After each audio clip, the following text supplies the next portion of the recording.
This is Polyphonic Press, the podcast where two music fans pick a classic album completely at random. Using the patented random album generator, they are given an album to review from a curated list of over 1,000 classic releases, spanning multiple genres. And now onto the show. Here are your hosts, Jeremy Boyd and John Van Dyke.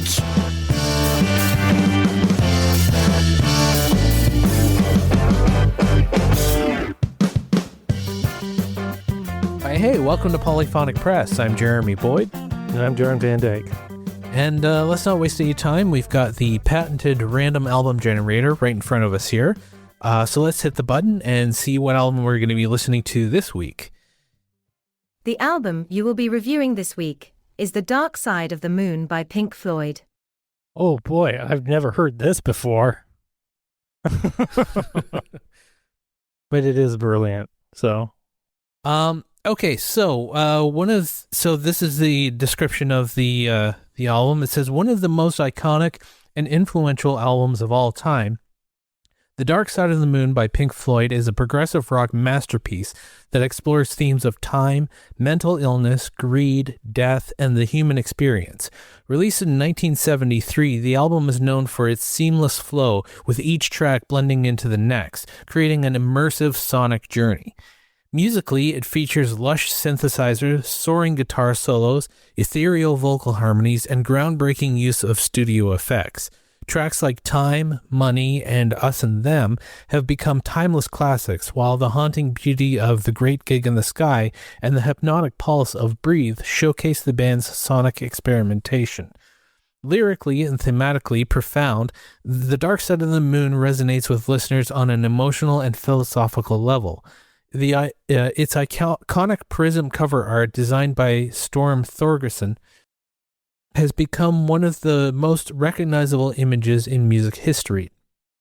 The album spent over 900 weeks on the Billboard charts, cementing its legacy as one of the best-selling and most enduring records ever made. Okay. So the album was released on the 1st of March, 1973. Genres are progressive rock, space rock, and psychedelic rock. And the label was on Harvest Records and Capitol Records, and produced by Pink Floyd, self-produced. And the album has 10 tracks on the album, and side 1 and side 2 are split pretty evenly between 5 and 5. So if you're listening along with us, which we encourage you to do, the album starts with the instrumental Speak to Me, which goes into Breathe in the Air, and then side 1 ends after The Great Gig in the Sky. So if you're listening along, and we've linked the album in the show notes to both Spotify and Apple Music, so you can get it on your preferred streaming service. We'll be stopping after that song to discuss at the halfway point.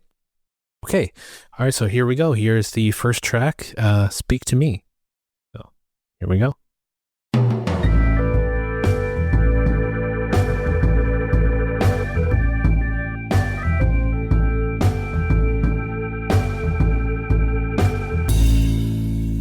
All right, ending side 1 with The Great Gig in the Sky, with vocals by Claire Torrey.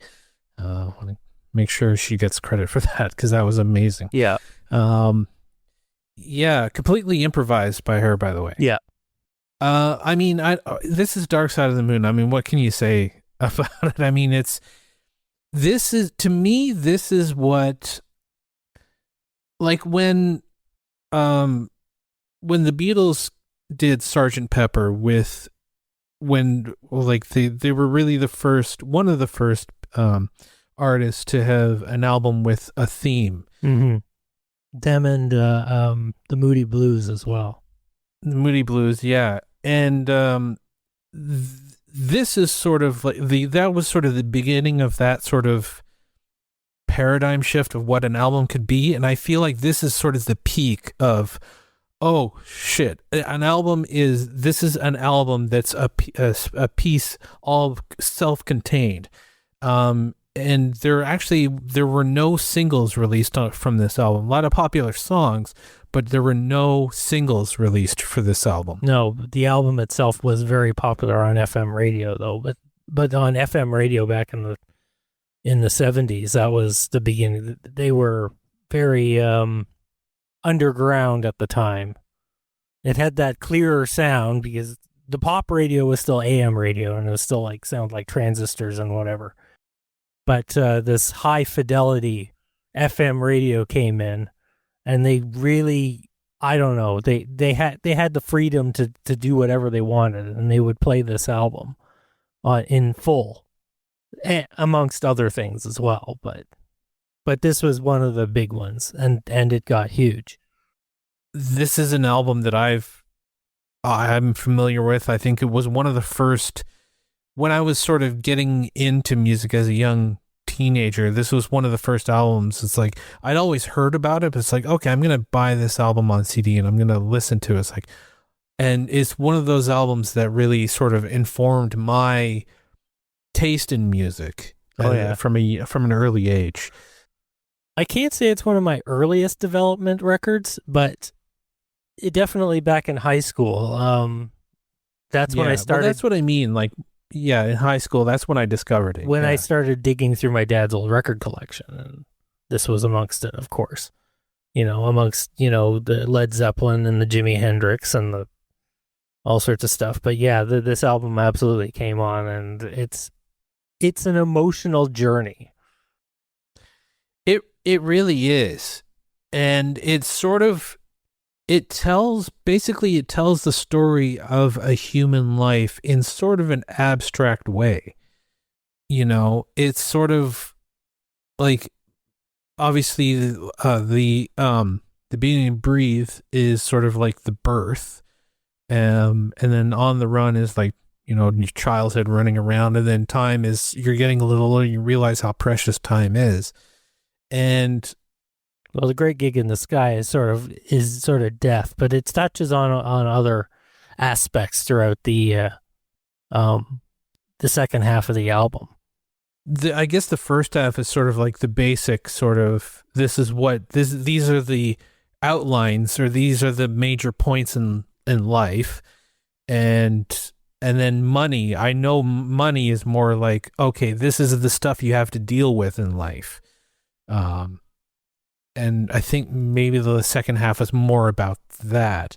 But that's what I kind of like about the album too, is it's a concept album, but you can sort of, they're not hitting you over the head with it. And so you can sort of interpret it in your own way, and sort of like, it is a concept album, but it's not like this, like another, like The Wall is definitely a story about, like, that's definitely a narrative story, but this is more like they're sort of leaving it up to they're trusting the listener to be able to come to their own conclusion of what the whole thing sort of means to them. No, I think you're right. It's a little bit more abstract, and it's just as abstract as its cover. If ever there was an album that had a perfect album cover to go along with it, this is the one. Storm Thorgerson and Hypnosis were geniuses when it came to doing album covers and stuff like that. And they just had a certain style. There's a lot to talk about with this album, but one of the things that, like, the band is fantastic. I mean, as a band, I don't know if Pink Floyd really gets enough credit as being a tight band, because there's so much more to them, but they were a pretty tight unit. Oh, yeah. I mean, obviously they were personal conflicts, but for sure. Yeah. Yeah, that's the story of the band. Although they had a pretty, once they had to deal with Syd Barrett, after all that, they had a pretty steady run throughout the 70s until Roger Waters started to get a bit of an ego. I mean, The Wall was amazing, but it was definitely it was definitely a Roger Waters project. that he put onto the band, and it worked for that. When all that happened, like the final cut was, to me, sounded like it was really more of a Roger Waters, and that's when things were really falling apart for the band. Yeah, that was more or less a Roger Waters solo album, basically. I don't even know the story. Like, I don't even know what happened. But from what I gather, like, if you're gonna do that, don't just do a solo album. If you're gonna that's fine. You know, he should have gone off and done a solo album. But a lot of the final cut was actually stuff that he didn't put onto the wall. Roger Waters booted what's his name, keyboard player, Richard Wright, yeah. And I always thought that was a bullshit decision, because Richard Wright, to me, he's one of the, at least for my favorite era of Pink Floyd, which is like everything up to about Dark Side of the Moon and stuff like that. I like some of the later stuff too, but especially that period between Syd Barrett and Dark Side of the Moon. Richard Wright's keyboards were like instrumental in the sound of Pink Floyd. Pink Floyd would not have sounded like Pink Floyd without Richard Wright's keyboards.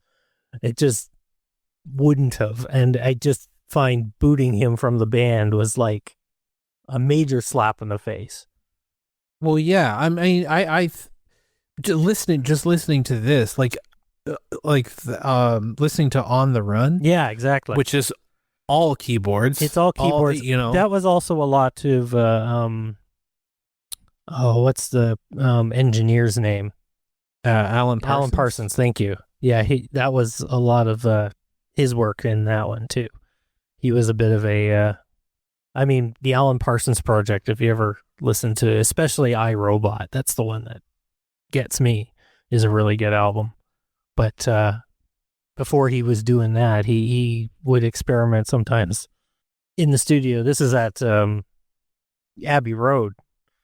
There was a lot of his innovations and stuff like that. And he's working, of course, with Richard Wright and getting those sounds out and stuff like that. But yeah, there's absolutely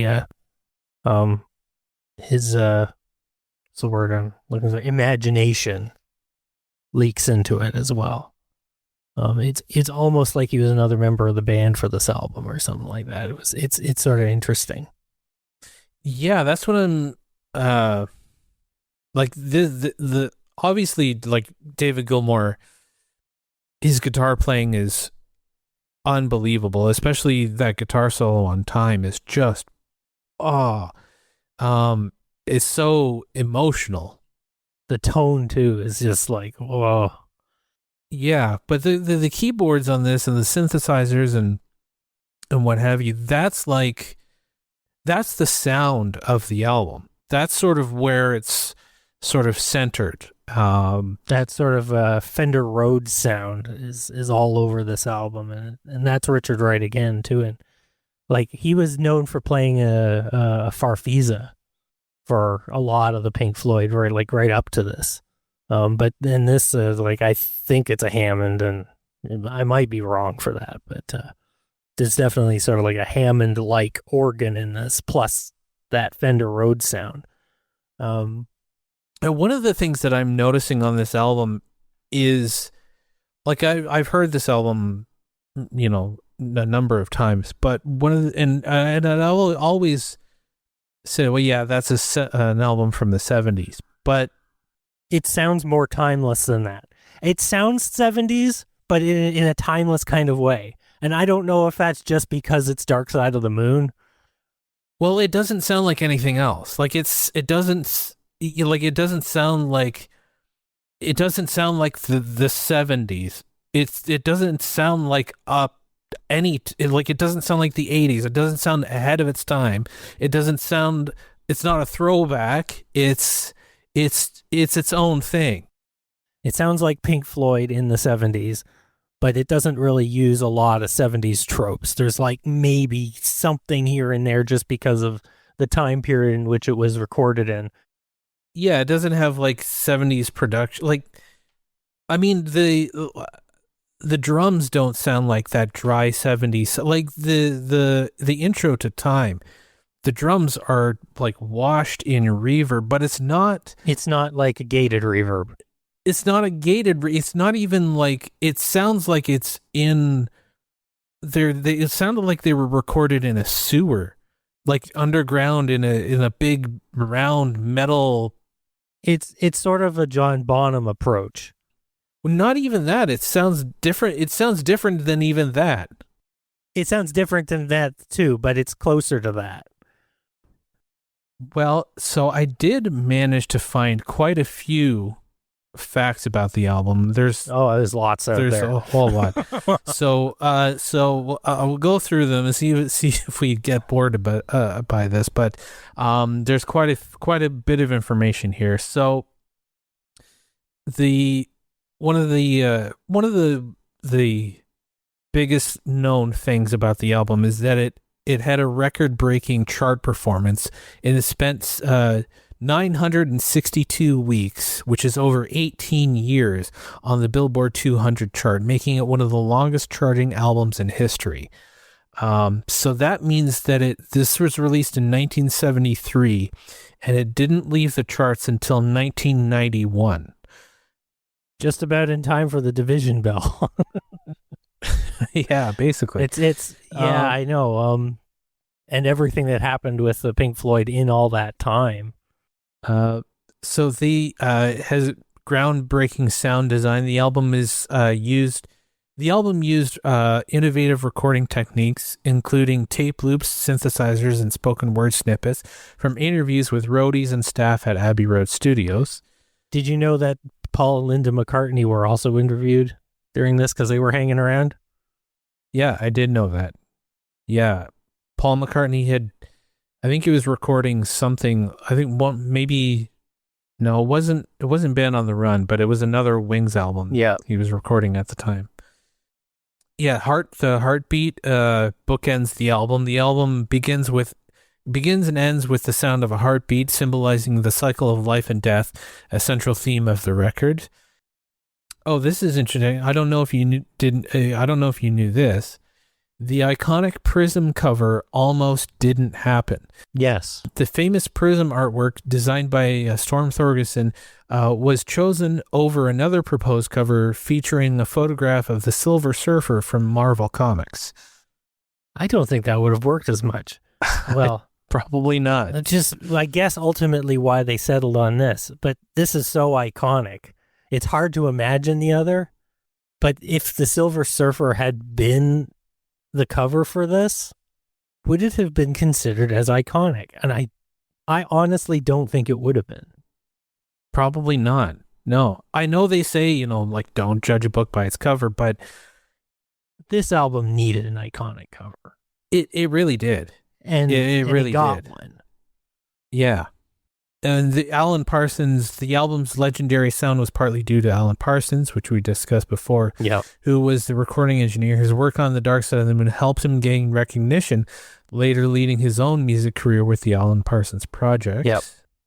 So one of the funniest things about this album is, and I don't know where it started, but a long-standing fan theory known as the Dark Side of the Rainbow claims that the album syncs up perfectly with The Wizard of Oz if played from the beginning as the MGM lion roars. While the band denies this was intentional, fans still love testing the theory. Maybe. I've never tested it myself. Maybe I should, just for the shits and giggles. But honestly, it's just the album to me. It's its own work of art. It doesn't need to. I know the band had no intention of lining it up with it, and I honestly think a lot of people who swear that it matches up to it are probably high on something. Well, the thing is, you can put any music to a video, and certain things will be certain line up. Parts. Yeah. So it's just a coincidence, really. It wasn't intentional. I don't know. They could put it up to Ernest Shits his pants or something. I don't know. Yeah.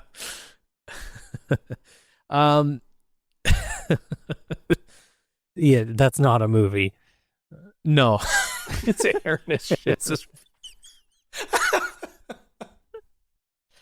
Anyway.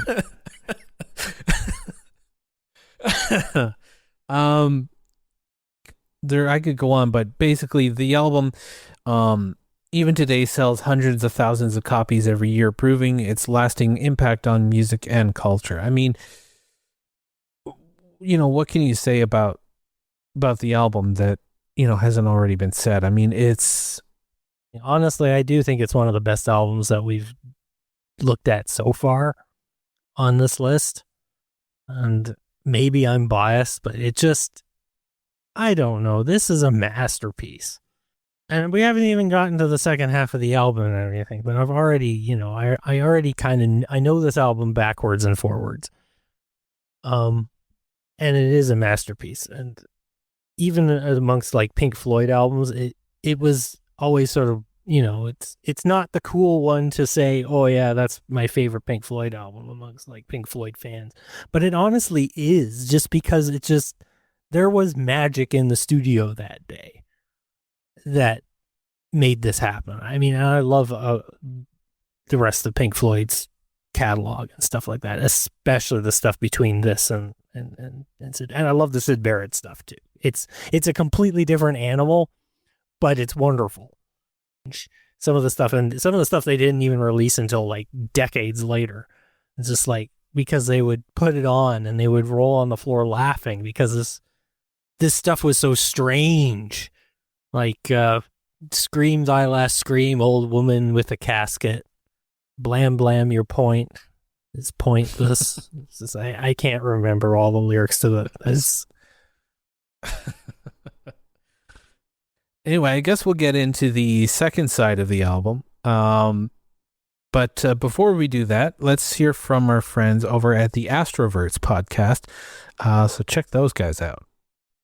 What's up, folks? It's Jake here from the Astrovert Podcast. Come join us as we play underplayed and undershared bands from across the United States and the world. We found local bands from the Midwest, Florida, the UK, New Zealand, and far, far beyond. Some of our recent favorite discoveries include Sprawl, Glitch Kingdom, City of Auburn, Flake, Michigan, and so many more. We feature rock news. Rock news! Whoa! News about rock stars are getting rocked. As well as discuss our band's journey toward finishing our forthcoming EP. Our first two singles, Last Call and Tides of Elephants, both out now. You can find the podcast on Spotify, Apple Podcasts, or wherever you get your podcasts.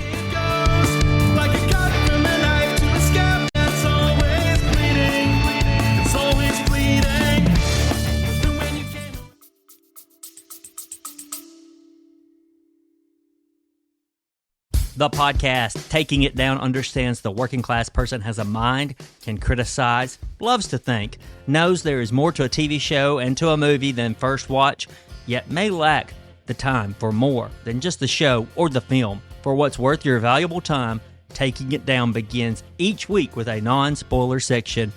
And for the key details of the covered series or streaming movie, they only discuss spoilers in the back half. Taking It Down exists for the working class. Feel part of the conversation while examining TV from a different angle. Find Taking It Down, the TV and streaming podcast from the Alabama Take in Apple Podcasts, Spotify, YouTube, or wherever you listen to podcasts. We'll now take a few seconds before we begin side 2. Thank you. Here's side 2. All right, and ending the album with Eclipse. Yeah, this is one of those perfect albums. It's I know it's high praise, but well, it's film has The Godfather. Television has The Sopranos. Rock and roll has Dark Side of the Moon. It's just one of those things that, yes, there's a lot of other great stuff, but those are the high marks. Those are the high marks in each art. Those are the bars that yes, people aim for, and I'm not There's a lot of albums out there that I like, but this is up there. Yeah, I mean, look, this isn't. I love this album. This isn't even necessarily my favorite album, but I can't deny that it's so iconic. You know, it's just, and so there's the saying that cliches are a cliche for a reason, is because they're mostly true. And this album has such a high praise. I think it's one of the cases where an album getting such high praise and it's not overrated, it's like it's really well deserved. Yeah, that's kind of the way I always looked at it. It's like it's not unlike my opinion on the Beatles, where, you know, it's both overrated and underrated, sort of. It's the praise that's heaped onto it. It can be deserved. a bit much sometimes, but it can be a bit much, but when you actually listen to it, it's like, okay, yeah, I get it. Yeah, exactly. You know, I think it's, you know, I hesitate to say that it's a perfect album, but it's about as close you can get. Yeah. You know, and like I said, it's not even necessarily my favorite album, but it's just one of those things that it's so undeniable. It's like, okay, yeah, this thing, and you know, we were talking about earlier about how it sounds timeless, and it doesn't sound ahead of its time. It's like it's its own thing. But I honestly think that this album could only really happen in the 70s at the same time. Like, yeah, no, I know what you mean, because I have a hard time seeing this album being the project or even going anywhere today. It would be, even if it came out and it was as great as it is, I don't know if it would make the waves that it does, just because the way that the industry is it's so sad, honestly. Well, yeah, I mean, just the fact that there are no singles. Like they said to the record company, this is what we're putting out, and this is all we're putting out. We're not putting out any singles. We're not doing any promotion. This is what we're doing. You couldn't do that today. Like, you couldn't. No, I don't think so. No, oddly enough, it was, even back then, it was definitely a bit of a bold move, but Pink Floyd were not the biggest band in the world when they went into the studio to do this. They came out of it being one of the biggest bands in the world. This album was the one that really put them on the map. There was a couple of other ones, like they would make a little bit of inroads into North America or something like that. Like they had when, I can't remember what the album was called, but Adam Hart Mother. They would have like billboards with the cow on it, and people would look at this big billboard and it's like, what the hell is that? And it was their way of promoting their album. That was about 1970 or something like that. But even then, like, only people who knew them. They were still pretty big in Britain, but they made their way. They made their name when Syd Barrett was still in the band in Britain. They did do a tour with Syd Barrett, but it didn't go well in the U.S. I mean, it just didn't. It was right around the time that he was falling into his mental illness. Yeah, this is the one that actually put them on the map, and they'd been fighting to surpass it ever since. And some people think that the Wall did surpass it. I don't think it did. I think the Wall is great. It's a great album, but I don't think it's better than this one, personally. Yeah. No, I don't. See, well, I can't really say, because I don't think I've ever listened to The Wall the whole way through, but from what I've heard of it, yeah, I mean, I can't see it being any better than this. I mean, Well, I mean, it is popular. It is also popular, but And for a double album, it's also it's a double really, album as well. Yeah. and it was definitely very ambitious. I'll give it that. But it doesn't have the same kind of magic. It does have a magic to it, but this one just has this, I don't know if it's the time period, because Pink Floyd really just were at their element in the early 70s, more so than they were in the late 70s. They were starting to fall apart in the late 70s. Well, I mean, and that's pretty kind of what the Wall is about, right? It tells the story of a pop star who's sort of not dealing with fame very well. Yeah, I think it's largely like sort of, it's a fictional character, but there's a lot of parallels between Roger Waters himself and Syd Barrett. And again, it's a great album for sure, but I don't know. This one gives me the warm fuzzies at the same time as making me think. This one, it's just, I don't know. There's this vibe about it that just is unsurmountable. Yeah, it really is. It's like they were just firing on all four cylinders on this one, Or all eight, or depending on what size engine they had. Yeah. Yeah, I mean it's and you know, and I think for this album specifically, I think it's okay to break tradition, because I don't think it's fair to pick 3 songs. I think I have picked 3 songs, but it is a monumental task, because honestly, well, just and also because of some, like, a lot of the songs are sort of connected to each other. Yeah. Yeah, I know. Okay, well, But, what would be your pick for? I'm probably going with Time, Money, and Brain Damage. I think are my 3 favorites. Those are the ones that they really do it for me. But that's not to. I mean, like the whole album is great, and I have a hard time finding a flaw with this album. Even if there is a flaw, if the flaw wasn't there, I'd miss it. But I don't know what that flaw would be. Honestly, it's one of those albums that's just kind of perfect the way it is. It's you know, without actually being like flawed in a way, it's still got that human element to it that just, you know, there's nothing. It's a surprisingly clean album, but it's not so clean that it strips away the humanity from it.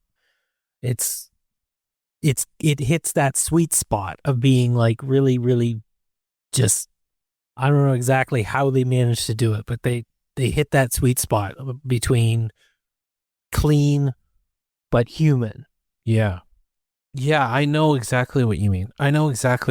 Yeah, and I totally agree. Yeah, picking 3, I think I would have to pick the same 3 songs: Time, Money, and Brain Damage. Yeah. I just think they're the best tracks on the album. But I also think The Great Gig in the Sky, you know, doesn't really have lyrics, but it's fantastic. I also think that Any Color You Like is really underrated. It's sort of funky. It's kind of fun, and it's the other one that I think Alan Parsons had put his fingertips in. So yeah, it's sort of fun. Eclipse is a perfect ender. Breathe is a really good song too, and you know, Time has got a bit of Breathe in it, and yeah, it's just like Time wouldn't work without the end of Breathe in it. It's exactly weird. Yeah. Yeah, no, it's exactly right. So I don't have to ask. I know I would listen to this again. I know you. I mean, if it's not obvious by now, you know. Yeah, I mean, it's just it's that album that, you know, like I said, it's the Godfather of music, basically. It's just that it's the thing that people praise, but the praise is well deserved. It's not overrated. So yeah, I guess we'll end the episode there. Thank you so much for listening. If you made it this far, be sure to subscribe so you know when we upload these episodes. And we'd love it if you left us a rating and a review, as it really helps new listeners find us. And is our podcast as good as this album? Yeah, that's what we want to know. And if you want to support the show, you can go to Patreon, patreon.com/Polyphonic Press. You can get these episodes the day before they go live, and visit the website, polyphonicpress.com. You can listen to the back catalog of all the episodes we've done, and lots of cool updates and stuff there. And I think that pretty much does it. I'm Jeremy Boyd. I'm John Van Dyke. Take it easy.